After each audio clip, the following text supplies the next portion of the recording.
Hello everyone. तो आपका next engineer पे स्वागत है। तो जैसा कि आप देख पा रहे हो थंबनेल में कि अगर सीबीटी 1 का रिजल्ट आ चुका है तो अपन आज क्या करेंगे, आज सीबीटी 2 का सिविल इंजीनियरिंग का जो सब्जेक्ट वाइज है उस वेटेज को डिस्कस करेंगे और अपन प्लान भी डिस्कस करेंगे कि अगर अपने को सीबीटी 2 एग्जाम लिखना है और उसको क्वालिफाई भी करना है तो अपने को किस क्या स्ट्रेटजी रखनी पड़ेगी, किस सब्जेक्ट में कितना वेटेज देना पड़ेगा, किस सब्जेक्ट में कितना पढ़ना पड़ेगा। उसके बेस के लिए हमें क्या करना है, सबसे पहले हमें एनालिसिस करना पड़ेगा कि जब सिलेबस आरआरबी देगा, जो पैटर्न है जो चेंज हुआ था 2019 से, तो अब 2019 और 2024 में किस तरह का पेपर आया है, क्या पैटर्न आया है, उसको देखते हैं अच्छे से।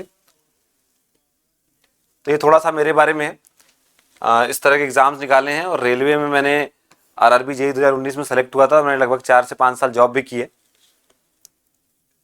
देखो, सबसे पहले अगर बात करें अपन सब्जेक्ट वाइज वेटेज की, तो अपने को ध्यान रखना पड़ेगा कि सब्जेक्ट का सबसे, अगर इनिशियली आप देखोगे जो बेसिक सा सिलेबस है, अगर इसको 17 सब्जेक्ट में डिवाइड करें, जैसे बिल्डिंग हो गया, बिल्डिंग के 2 पार्ट्स मान लेते हैं, फिर advance construction technique, steel, environment, पेन रेड ले लेते हैं यहाँ पे, steel, environment, estimation, fluid, highway, irrigation, railway, RCC, soil, SOM, structure, survey, AutoCAD और मैकेनिक्स। तो अगर यहाँ पे देखूंगा मैं, तो सबसे ज्यादा अगर मैं एग्जाम 2019 के बेसिस पे बात करूं, जो कि 3 शिफ्ट में एग्जाम हुआ था, तो 2019 में सबसे ज्यादा क्वेश्चन कहां से आए थे, इस वाले पार्ट से आए थे, बिल्डिंग कंस्ट्रक्शन एंड फिनिशेस से। 25 क्वेश्चन आए शिफ्ट 1 में, 27 क्वेश्चन शिफ्ट 2 में, 26 क्वेश्चन यहाँ। एवरेज की बात करूं 27 क्वेश्चन आए थे। सेम यही अगर मैं 2024 के एग्जाम में बात करूं, जिसमें कि इसमें भी 3 शिफ्ट हो गया था, 2 शिफ्ट नॉर्मल और 1 शिफ्ट री एग्जाम हुआ था, कई जगह पे कुछ इशू आ गया था। तो अगर यहाँ बात करें तो यहाँ पे देखो थोड़ा सा यहाँ पे इंक्रीज हुआ है, पहले 26 या 25 था, अब 28-29 हो गया। तो अगर मैं ध्यान दूं तो सबसे ज्यादा इंपॉर्टेंट अगर पूरे सिविल इंजीनियरिंग के सब्जेक्ट में क्या है, बिल्डिंग कंस्ट्रक्शन है। अगर इसका एवरेज ले तो 2019 का एवरेज लगभग 26 है और 2024 का जो एवरेज है वो 29 के आसपास है। तो अगर मैं टोटल एवरेज लूं दोनों का तो लगभग ये 27, 27.5 के आसपास आता है। और अगर क्या चेंज आया है, अगर मैं ध्यान दूं तो जो बिल्डिंग का सब्जेक्ट है, बिल्डिंग कंस्ट्रक्शन है, इसमें जो क्वेश्चन है स्लाइटली थोड़े से बड़े हैं। अगर मटेरियल की बात करूं, बिल्डिंग मटेरियल की, तो इसमें लगभग स्टेबल है। यहाँ भी लगभग एवरेज 7.5-8 के आसपास था, यहाँ भी एवरेज 8 ही आया। तो देखो यहाँ से अगर ये पूरा पीडीएफ ध्यान दोगे यहाँ पे कि भाई कंस्ट्रक्शन से कितने क्वेश्चन है, इधर 5 आए थे, बाद में 6 आए, लास्ट पेपर में 7 आ गए। स्टील का देखें तो 5-6 के आसपास है, बाद में 4 है। इन्वायरमेंट का 3-4, यहाँ पे 2। एस्टिमेशन कॉस्टिंग के 7-8 क्वेश्चन है, यहाँ भी 8, कहीं 5 कहीं 9 है। फ्लूइड मैकेनिक्स से भी 7-8 क्वेश्चन है, 7 है, 8 है, और यहाँ पे 4 और 3 है। हाईवे की बात करूँ तो इसके भी 4-5 क्वेश्चन है, इधर भी 3-4 क्वेश्चन है। इरिगेशन के 3-4 क्वेश्चन दोनों में, उधर 2। रेलवे के देखो ऐसा नहीं कि रेलवे का एग्जाम है तो बहुत ज्यादा क्वेश्चन रेलवे से आने वाले हैं, ऐसा कुछ नहीं होने वाला। ठीक है, जो डिप्लोमा लेवल पे जो सब्जेक्ट जितना इंपॉर्टेंट रखता है क्वेश्चन उसी हिसाब से आते हैं। तो देखो आप जो भी देखोगे आपको समझ आएगा। ये टेबल इस तरह से बनाई गई है कि डिक्रीजिंग ऑर्डर में, कि जिस सब्जेक्ट का किस तरह से इंपॉर्टेंस कम हो रहा है। कहीं कहीं जैसे देखोगे तो इनिशियली जो सोम है, आपको पता है सोम और के क्वेश्चन और सॉइल क्वेश्चन थोड़े ज्यादा आते हैं, तो इन दोनों के बाद में क्वेश्चन थोड़े कम हो गए, तो एवरेज यहाँ पे क्या हो गया, थोड़ा कम हो गया। तो आप देखोगे ये जो लास्ट वाला टेबल है ये आपको बता रहा है ट्रेंड कि किस सब्जेक्ट में क्या हुआ। तो इससे अगर ये इस ट्रेंड को ध्यान दोगे ना, तो आप कोई एक स्पेसिफिक आइडिया नहीं लगा सकते कि नहीं इस सब्जेक्ट में बढ़ सकता है तो अब बढ़ेगा कि नहीं घटेगा। इस ट्रेंड से हमें सिंपल ये पता चल रहा है कि वेटेज तो लगभग सबका सेम है। अगर मैं दोनों का एवरेज देखूं तो जो एवरेज इस वाले पूरे में है लगभग लगभग वही एवरेज यहां भी है, लगभग लगभग वही एवरेज कहां पे है, 2024 में भी। तो अगर इस बार जिसने जिसने सीबीटी 1 निकाल लिया, जो कि रिजल्ट आ गया है, कुछ जो उनका साथ बाकी, तो उनको ध्यान रखना है कि जब तक आप इस पैटर्न के हिसाब से पढ़ाई नहीं करोगे कि आपका बिल्डिंग कंस्ट्रक्शन कहाँ कितना कवर होना चाहिए, आरसीसी कितना कवर होना चाहिए, सॉइल कितना कवर होना चाहिए, तब तक ये एग्जाम क्रैक कर। देखो एग्जाम ऐसा नहीं कि बहुत टफ है, बहुत कुछ हार्ड क्वेश्चन आएगा। एक आध सैंपल क्वेश्चन लिया है मैंने, लास्ट में दिखाऊंगा किस तरह क्वेश्चन आता है। बहुत आसान क्वेश्चन आते हैं, लेकिन क्या है सबसे इंपॉर्टेंट ये है कि आपको उसका जो क्रैक करने की स्ट्रेटजी है वो क्लियर होनी चाहिए कि आपको क्या पढ़ना है, कौन सा सब्जेक्ट कितना ज्यादा वेटेज देना है, किस पे वेटेज कम देना है, किस पे ध्यान कम देना है, कौन सब्जेक्ट बहुत इंपॉर्टेंट है, क्वेश्चन का लेवल क्या है, कॉन्सेप्चुअल क्वेश्चन आ रहे हैं, न्यूमेरिकल क्वेश्चन आ रहे हैं, ये सब पढ़ने की बहुत ज्यादा जरूरत है। क्योंकि देखो एग्जाम ऐसा नहीं कि एग्जाम केवल आपने बस पढ़ लिया, आपने सारा नोट्स याद कर लिया, आपका सिलेक्शन हो गया। एग्जाम क्रैक करने के लिए आपके पास एग्जाम ओरिएंटेड एक प्रॉपर स्ट्रेटजी होनी चाहिए, वो स्ट्रेटजी बहुत जरूरी है। इसके लिए अपन रोज 8 बजे अपनी क्लास होती है इंजीनियर्स नेक्स्ट इंजीनियर पे, रोज 8 बजे क्लास होती है। ठीक है, आरआरबी जेई का जो भी पीवाईक्यू डिस्कस करते हैं अपन, डेली पीवाईक्यू सीरीज चलती है इसी चैनल पे, नेक्स्ट इंजीनियर पे 8 बजे डेली। ठीक है, तो जिनको भी क्लासेस या कुछ भी और डाउट हो, कुछ और पूछना हो, आप 8 बजे जुड़ सकते हैं नेक्स्ट इंजीनियर पे। आगे देखते हैं कि क्या प्लान क्या रखें। जैसे हमने देख लिया कि कंटेंट लगभग इस तरह का है कि क्वेश्चन से बिल्डिंग से सबसे ज्यादा क्वेश्चन आ रहे हैं, उसके बाद सॉयल और सोम से क्वेश्चन आ रहे हैं, कहीं फ्लूइड मैकेनिक्स से भी ज्यादा क्वेश्चन आए, लेकिन यहाँ पे वो क्वेश्चन कम हो गया है 2024 में। तो अगर मैं एवरेज देखूं तो बिल्डिंग बहुत इंपॉर्टेंट है, स्टील तो इंपॉर्टेंट है, 3-4 क्वेश्चन आए हैं, एस्टिमेशन कॉस्टिंग इंपॉर्टेंट है, ठीक है, सोम और सॉइल इंपॉर्टेंट है, ऑटो कैड और सर्वेइंग इंपॉर्टेंट है, इनके ठीक ठाक क्वेश्चन आ जाते हैं 2-4। तो अगर आपको 100% अगर सब्जेक्ट कवर करना है तो एक बात तो क्लियर हो गई कि आप कोई सब्जेक्ट छोड़ नहीं जा सकते, क्योंकि यहाँ पे ऐसा नहीं हुआ है किसी सब्जेक्ट को छोड़ दिया। किसी पेपर में ऐसा हुआ है री एग्जाम में, जैसे यहाँ एक आध सब्जेक्ट से क्वेश्चन नहीं आए हैं, लेकिन जो प्रॉपर एग्जाम हुए हैं उनमें ये ध्यान रखोगे आप कि 2-4 क्वेश्चन तो हर सब्जेक्ट से आए।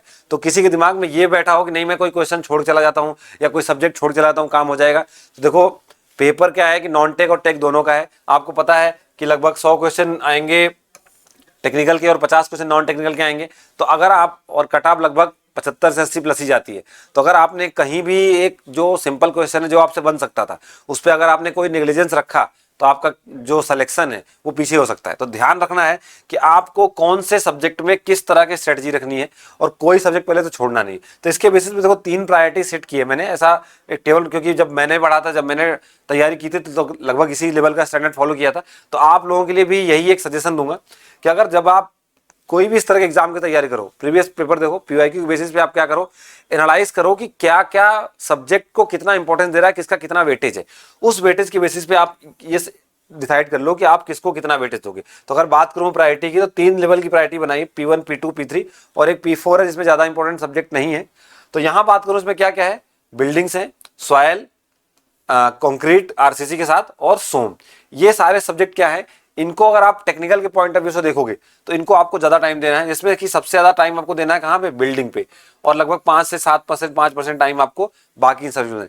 इसमें फिजिक्स से भी ठीक ठाक क्वेश्चन आते हैं नॉन टेक में, तो उनको भी इंक्लूड किया है कि आपको टाइम कितना देना है, नॉन टेक कितना टाइम देना है। तो फिजिक्स, केमिस्ट्री जो भी क्वेश्चन आ रहे हैं, कुछ जीके क्वेश्चन आते हैं, कुछ कंप्यूटर क्वेश्चन आते हैं, तो उनपे वो क्वेश्चन तो आसान है, तो आपको वो क्वेश्चन छोड़ना नहीं, कि ऐसा नहीं कि आप पूरा बस सिविल करके जा रहे हो और 50 नंबर छोड़ जा रहे हो, तो ऐसा नहीं करना है।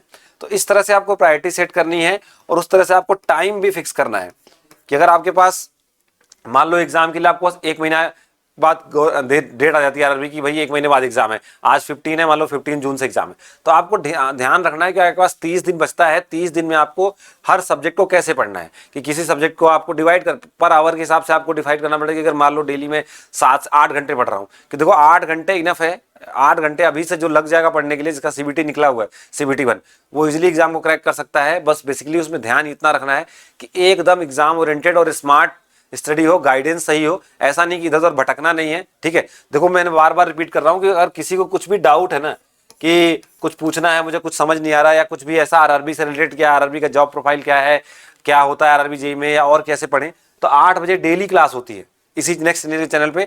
आप 8 PM पे जुड़ सकते हो, मुझसे जो भी डाउट हो वो पूछ सकते हो। ठीक है, तो आपको इस तरह से प्रायोरिटी सेट करनी पड़ेगी, ताकि आप क्या करो, उस प्रायोरिटी के बेसिस पे आप पढ़ाई करो, क्योंकि आपके पास टाइम तो लिमिटेड है, और सब्जेक्ट का जो कंटेंट है हमने देख लिया, 6 पेपर हमने एनालाइज किया 2019-2024 के बेसिस पे, और हमें आइडिया लग गया किस में किसके कितने क्वेश्चन आ रहे हैं, बेस्ड एवरेज 19 और 24 दोनों के। तो उन एवरेज के बेसिस पे आपको टाइम भी बाउंड करना पड़ेगा। अब जैसे P3 और P4 की बात करूं, मतलब जो थोड़ा सा लीस्ट प्रायोरिटी देना है, तो जिनके क्वेश्चंस कम आ रहे हैं, जैसे इंजीनियरिंग मैकेनिक्स के क्वेश्चन कम आ रहे हैं, स्ट्रक्चर क्वेश्चन कम आ रहे हैं, रेलवे क्वेश्चन कम आ रहे हैं, इरिगेशन क्वेश्चन कम आ रहे हैं, तो इनको आपको क्या करना है, बस क्विक रिवीजन वगैरह करना है, देख के चले जाना। क्योंकि देखो जो क्वेश्चन का लेवल है बहुत हाई नहीं है, जब क्वेश्चन का लेवल हाई नहीं है तो आपको बहुत ज्यादा डीप पढ़ने की जरूरत नहीं है। बस इतना ध्यान रखना है कि जिस सब्जेक्ट से ज्यादा क्वेश्चन आ रहे हैं उस सब्जेक्ट में आपको क्या करना पड़ेगा, डिटेल में पढ़ना पड़ेगा, डीप नहीं, डिटेल में, क्योंकि बहुत सारा कंटेंट है। जैसे बिल्डिंग कंस्ट्रक्शन का टॉपिक है, उसमें बहुत सारा कंटेंट है। अब उस कंटेंट को अगर आपने डिटेल में नहीं पढ़ा ना, तो ये जो 25 सवाल 26 सवाल आ रहे हैं ना, ये सीधे सीधे निकल जाएंगे। आपको उस 25-26 में से 15 से 18 सवाल सही करने पड़ेंगे, तभी जाके आप 80 नंबर का आंकड़ा पार करोगे। और एक ठीक ठाक जो आप चाहते हो कि भाई आपको वर्क्स चाहिए, ड्राइंग चाहिए, पीवे जो भी चाहिए, ठीक है, वो ले सकते हो। तो अगर मैं बात करूं इसके बारे में, तो और फिर मैं बता रहा हूं कि जिनको थोड़ा भी ऐसा लगे ना कि नहीं कि कुछ कोई बातें रह गई हैं जो डिस्कस नहीं हुआ है, तो रोज 8 बजे लाइव क्लास होती है। ठीक है, लाइव क्लास होती है 8 बजे, अभी हम आरआरबी का ही पीवाई की सीरीज डिस्कस कर रहे हैं। तो जिनको भी कुछ भी पूछना है, कोई भी डाउट है, 8 बजे आप मेरे साथ जुड़ सकते हो नेक्स्ट चैनल पे, ठीक है, सेम इसी चैनल पे, और 8 बजे आप जो भी डाउट हो उसको क्लियर कर सकते हो। अगर बात करें नॉन टेक के बारे में, तो देखो नॉन टेक का क्या है कि नॉन टेक के आपको फिक्स है क्वेश्चन कि जीके से कितने क्वेश्चन आने हैं 15, फिजिक्स केमिस्ट्री से कितने क्वेश्चन आने हैं 15, कंप्यूटर से कितने क्वेश्चन आने हैं 10, इन्वायरमेंट से कितने आने हैं 10। तो आपको ये फिक्स है कि आपको जनरल अवेयरनेस फिक्स कर दिया, आपको केमिस्ट्री फिक्स कर दिया, अपने कंप्यूटर फिक्स कर दिया, इन्वायरमेंट फिक्स कर दिया। तो यहाँ पे अगर मैं बात करूँ तो देखो इसमें से आप बहुत अगर कम पढ़ने वाले स्टूडेंट है एकदम लीस्ट लेके चलते हैं तो 3 से 4 नंबर इजीली आ सकते हैं। कुछ ना कोई क्वेश्चन ऐसा होगा जो आपको आता होगा, ठीक है। फिजिक्स केमिस्ट्री में बात करें तो यहाँ भी आपके 3-4 क्वेश्चन बन जाएंगे। जो कंप्यूटर है इसमें आपको कम से कम 5-6 क्वेश्चन सही करने पड़ेंगे, और यहाँ भी लगभग आपको 5 क्वेश्चन सही करने। तो अगर मैं इनका एवरेज लूँ तो 10 और 6 16 नंबर, 15 से 16 नंबर तो आप इजीली नॉन टेक में ला सकते हो। मैं उनके लिए बता रहा हूँ, ये मिनिमम है, ये मिनिमम मार्क्स है, ये 15 से 16 नंबर मिनिमम है। जो बहुत कम लीस्ट तैयार करके जाएगा इनके लिए, उसके 15-16 नंबर नॉन टेक में इजीली आ सकते हैं। बस थोड़ा सा आप अगर दिमाग अपना यूज करके एकदम शांति से पेपर का अटेम्प्ट करोगे और थोड़ा पढ़ के जाओगे सही गाइडेंस और सही अप्रोच के साथ, ठीक है। अब मेन अगर मैं बात करूं कि अपने पास क्या है, अपने पास टोटल 150 नंबर का पेपर है। 150 नंबर से 100 नंबर तो अपना टेक्निकल है और 50 नंबर अपना क्या है, नॉन टेक है। अपने को बताया कि लगभग 80 नंबर के आसपास कट ऑफ जाती है, 80 से 80 प्लस तक कट ऑफ जाती है। आपके 15-16 नंबर यहाँ आ सकते हैं। आपको टेक्निकल में कितना चाहिए, 100 में, 100 में आपको कम से कम 65 नंबर चाहिए, 65 से 70 नंबर। आप 65 रख लो एवरेज। अगर आपके 65 आ गए टेक्निकल में 65 नंबर आ गए और इधर आप 15 नंबर आराम से ले आओगे, 12 से 15 नंबर किसी के भी, सबके आ जाएंगे। ऐसा जो भी अगर जिनका CBT 1 निकल गया है वो कंफ्यूज नहीं हो कि नहीं मेरे नंबर नहीं आएंगे, सबके 12-15 नंबर इजीली आ जाते हैं इधर, ठीक है। तो मैं 15 नंबर एवरेज लेके चल रहा हूँ कि आप मिनिमम से मिनिमम 15 नंबर तो ले ही आओगे। तो यहाँ 15 ले आओ, 80 नंबर कम से कम आपको कट ऑफ के लिए चाहिए मिनिमम, ठीक है। तो अगर आपको कट ऑफ क्लियर करना है, 80-85 नंबर लाने हैं, तो इधर कम से कम आपको टेक्निकल के अंदर 65 नंबर चाहिए, ठीक है। और देखो यहाँ पे अगर बात करूँ सैंपल की कि किस तरह के क्वेश्चन आते हैं, ये है क्वेश्चन, हमें 100 में से लगभग 65 प्लस नंबर चाहिए, मतलब 65% मार्क्स हमें चाहिए। और ये क्वेश्चन का स्टैंडर्ड है। देखो बहुत, मैं अगर बताऊं ना तो बेसिक क्वेश्चन पूछा जाता है आरआरबी जेईई में, बहुत बेसिक क्वेश्चन। और उन बेसिक क्वेश्चन को आप एक बार अगर थ्रोली सब्जेक्ट को अच्छे टीचर से रिवाइज कर लो, ठीक है, जिसको कि हम डेली लाइव क्लास में भी डिस्कस कर रहे हैं पूरा पेपर, और साथ में डिटेल में एक्सप्लेन भी करते हैं एक एक ऑप्शन को कि किस इस ऑप्शन का क्या मीनिंग है, क्यों ये सवाल पूछा, या इससे क्या आगे कोई क्वेश्चन आ सकता है, तो क्या कॉन्सेप्ट बिल्डअप होगा, बहुत डिटेल में डिस्कस करते हैं। तो जिनको भी कुछ भी सीखना है ना, 8 PM पे जरूर जुड़ो। रोज क्लास होती है डेली, सेम इसी नेक्स्ट चैनल पे। तो देखो ये क्वेश्चन क्या कर रहा है कि rise of water table above the ground surface causes. Simple सी बात है कि ये कोई ग्राउंड सरफेस है और यहाँ पे पहले वाटर टेबल यहाँ था, अब वाटर टेबल राइज करके यहाँ चला गया। अगर वाटर टेबल राइज करके यहाँ चला गया मतलब ये हाइट इसकी बढ़ गई। तो सिंपल, अगर जब वाटर टेबल राइज करता है तो अपने पता है कि टोटल स्ट्रेस जो सिग्मा है, पहले जो भी मान लेता हूँ कुछ सिग्मा 1 था, राइज करने से क्या होगा, टोटल स्ट्रेस भी गामा WS से बढ़ जाएगा। क्योंकि ये इतना टोटल स्ट्रेस का मतलब क्या है कि पानी जिस हाइट पे आप निकाल रहे हो, मान लो मैं कहीं यहाँ निकालूं, इस पॉइंट पे पता करूं, ये A पॉइंट है, तो जिस भी पॉइंट पे आप निकाल रहे हो उस पॉइंट के ऊपर सारे जितने भी आपके मटेरियल हैं, जो भी आपके पास ग्राउंड सरफेस का एक्चुअल कंडीशन है, उसका वेट कितना है।